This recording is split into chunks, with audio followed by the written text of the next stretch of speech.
hari ini kita menghadiri rakor relawan potensi penanggulangan bencana. Jadi mungkin relawan itu sekarang definisinya bisa gabungan seperti yang orang-orang yang bertugas dan terpaksa untuk di dalam penanganan bencana. Rekan-rekan semua, ibu sekalian yang saya hormati, saya kira kalau kita bicara kesiapsiagaan adalah salah satu potensi yang biasa kita dengar sebagai tema healing, tapi itu semua menjadi satu sinergi, satu panduan untuk bersama-sama kita melakukan upaya-upaya penanggulangan bencana. Tentang penanggulangan bencana, saya kira tahun ini kita mengawali 5 tahun rencana penanggulangan bencana, dan terima kasih tentu atas peran serta kontribusi yang selama ini sudah diberikan di dalam penanggulangan bencana di daerah Jawa Jakarta.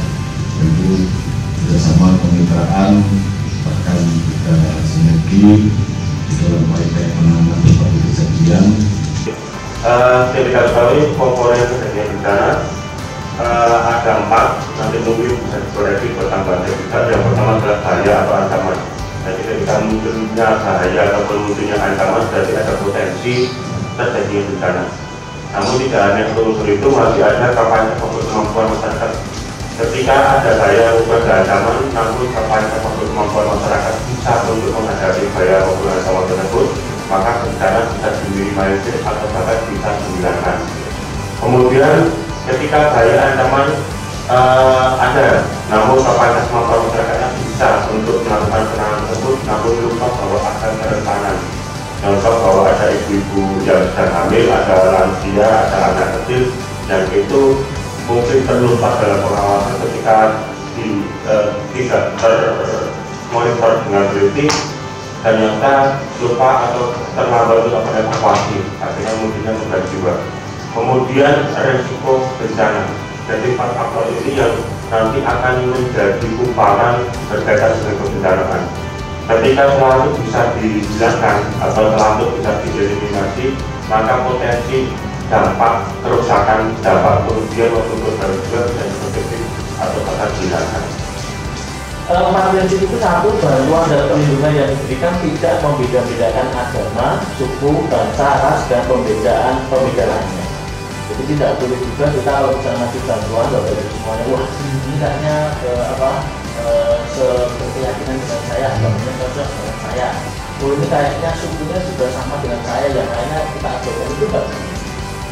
Itu konteks perilaku ya, perilaku kita harus harus ini. Apalagi kalau saya mau ngasih bantuan di tempat ABC karena dekat dengan saya atau keluarga saya, ya saya utamakan, itu nggak boleh juga. Nah, itu ekualitas yang pertama. Yang kedua adalah bantuan kemanusiaan tidak boleh bergantung pada kepentingan politik atau agama. Tadi itu dapat titipan bantuan dari partai politik A, misalnya wakil saya harus dikasih, padahal dia melewati yang saudaranya dia dulu. Nah, akhirnya apa? Nah, itu menjadikan konflik tadi yang sampaikan Mas Hendro, itu banyak sekali konflik. Bahkan Bapak Ibu semuanya, kita bisa melihat kalau misalnya di dalam respon kemanusiaan yang berdiri itu bendera-benderanya itu malah bendera partai politik ya. Apalagi kadang-kadang tasnya aja sudah distempel gitu, betul Bapak. Nah, itu sebenarnya juga melanggar kode etik Bapak Ibu semuanya. Karena apa? Dia ada kepentingan. Padahal konteks kemanusiaan dan kerelawanan itu ya nggak ada lain kecuali kemanusiaan.